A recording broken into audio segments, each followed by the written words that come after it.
At 8:50 p.m., inside one of the most secure prisons on Earth, a man walks toward the shower in his cell. The cameras track him. The guards keep watching. Then, the screen goes empty. 30 minutes later, they unlock the door. Nothing looks disturbed. The cell is sealed. The man is gone. This is Joaquin Guzman, known as El Chapo, the most hunted drug trafficker alive, and what just happened should have been impossible. It was not luck. It was preparation, years in the making. Joaquin Guzman's story does not begin with power, money, or fear. It begins in hunger. He was born in 1957 in a small rural town in Mexico, a place with little opportunity and even less forgiveness for weakness. His father survived by selling small amounts of drugs, and violence was part of daily life. When Joaquin was still young, his father forced him out of the house. There was no education waiting for him, no job, no safety net, only the reality that in his world, you either found a way to earn or you disappeared. By the time he was 15, he had already chosen his path. He began growing marijuana in hidden patches of land, selecting areas no one else would notice. He worked the soil himself, protected the product himself, and learned quickly that the drug trade rewarded planning more than strength. Every small success taught him the same lesson. Control mattered more than courage. Through the 1970s, Guzman pushed deeper into organized trafficking. He joined the network led by Hector Palma, where his job was not just to move drugs, but to manage the movement itself. Routes, timing, payments, enforcement. He developed a reputation for being exact and unforgiving. A shipment delayed or mishandled could mean death for whoever caused the problem. To Guzman, fear was not cruelty, it was management. In 1980, his skills brought him into the organization of Miguel Ángel Félix Gallardo, the most powerful trafficker in Mexico at the time. Guzman was placed in charge of logistics and cross-border shipments, especially cocaine moving north from Colombia. The position gave him access to every layer of the operation: production, transport, bribery, enforcement, and distribution. He did not just participate in the drug trade, he learned how it functioned as a system. When Gallardo was captured in 1989, the empire shattered. What followed was chaos, and inside that chaos, Guzman saw opportunity. He gathered loyal crews, seized routes, and built his own organization, Sinaloa Cartel. Where others fought openly for territory, Guzman focused on structure. He built redundancy into his operations. If one route failed, another would take over. If one crew collapsed, another replaced it. His organization did not depend on any single man, including himself. It depended on design. Power, he had learned, came from systems.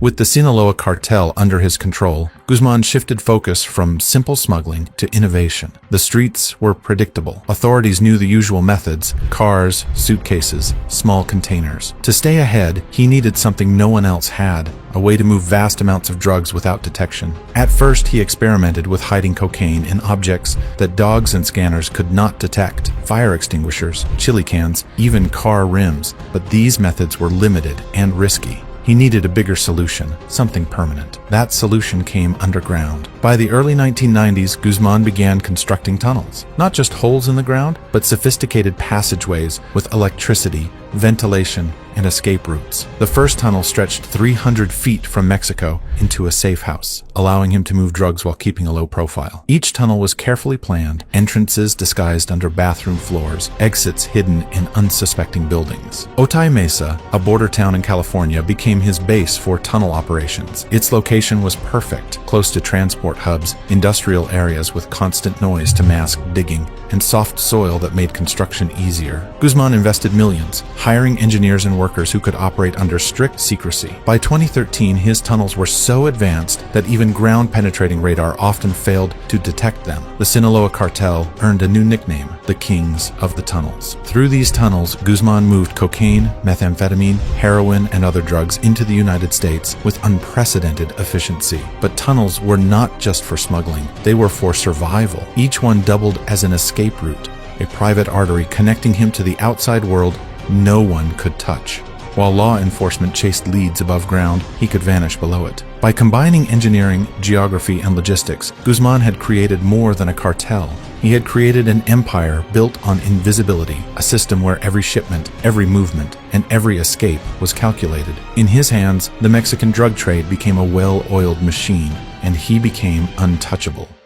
Even the most meticulous plans cannot last forever. In June 1993, Mexican authorities finally captured Joaquin Guzman. He was sentenced to 20 years in prison, a confinement that should have ended his empire. But for Guzman, A cell was never a cage. It was just another environment to control.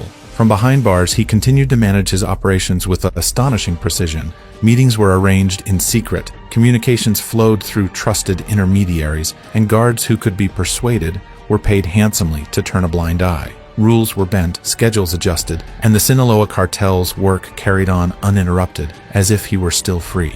Guzman's ingenuity reached its peak in 2001. With Mexican and U.S. authorities keeping constant surveillance, he orchestrated a daring escape that seemed pulled from a movie. Bribed guards provided the opportunity, a laundry basket became the vehicle, and flawless timing allowed him to slip away unnoticed. By the time the authorities realized what had happened, he was gone. That single act of planning earned him 13 years of freedom, during which he rebuilt and strengthened his network, expanded his tunnel system, and continued moving drugs into the United States, while remaining one step ahead of the law. But even legends face setbacks. In 2014, Mexican forces located a safe house in Los Mochis. They were ready, prepared to end his reign. Guzman, however, had prepared as well. Hidden beneath a bathroom floor was a tunnel, his secret artery to the outside world. While the authorities swept through the house, he vanished without a trace. It was a textbook example of his life's philosophy. Wherever he was contained, he constructed his own pathways to freedom. Bribery, engineering, and intelligence had become as essential to his survival as violence or loyalty. Through decades of escapes and close calls, the world watched in awe and disbelief. Guzman became a legend, a symbol of both cunning and audacity. Each escape was more than a headline. It was proof that in his world, control mattered more than confinement, and foresight outweighed brute force. Every capture attempt only sharpened his methods, setting the stage for what would become his most audacious and shocking escape yet, one that would stun the globe and rewrite the rules of incarceration. July 11, 2015, Altiplano Maximum Security Prison, considered Mexico's most impenetrable facility. Every corner of Joaquin Guzman's cell was under surveillance. Cameras swept the room in continuous arcs, guards patrolled regularly, and the walls themselves seemed to promise containment. His cell had no windows, no sunlight, only a shower tucked into a corner, a blind spot cleverly overlooked by even the most sophisticated cameras. At 8:50 p.m., Guzman walked towards that shower. He moved casually, without urgency, yet every step had been meticulously calculated. 30 minutes later, when guards finally inspected the cell, it was empty. Panic and disbelief rippled through the prison. How could a man, watched so closely, vanish without a trace? The answer lay below. Guzman had secretly enlarged the shower drain, creating a hidden passage into a tunnel that stretched nearly a kilometer beneath the prison grounds. At 33 feet below the surface and 5 feet 7 inches wide, the tunnel allowed a person to move comfortably, avoiding detection entirely. It emerged at a construction site just beyond the prison perimeter. In a single act, Mexico's most secure prison had been rendered powerless. News of the escape sent shockwaves across the globe. Authorities and journalists alike were left stunned. How could one man, already infamous for his cunning, outsmart what was meant to be an escape-proof fortress? The truth was simple. Every step of Guzman's life had been practiced for this moment. From cultivating marijuana in hidden fields as a teenager to building a labyrinth of tunnels along the U.S.-Mexico border, every skill and every lesson had prepared him for this perfect vanishing act. Yet, freedom is fragile, even for the most elusive criminals. On January 8, 2016, Mexican Marines tracked Guzman to a safe house in Los Mochis. After a violent confrontation, he was finally recaptured. The United States, unwilling to risk further escapes, requested his extradition, and in 2017 he was sent to a supermax prison in Colorado, where he now serves a life sentence under strict confinement. Even now, Guzman's story serves as a cautionary tale. Security is never absolute, and ingenuity can outmatch the mightiest institutions. His escapes were never just about drugs. They were demonstrations of control, precision, and a relentless drive to bend the world to his will. For decades, Joaquin Guzman, known as El Chapo, proved that even the strongest cages can be outsmarted by a mind willing to plan every detail, and the world continues to watch in awe and disbelief.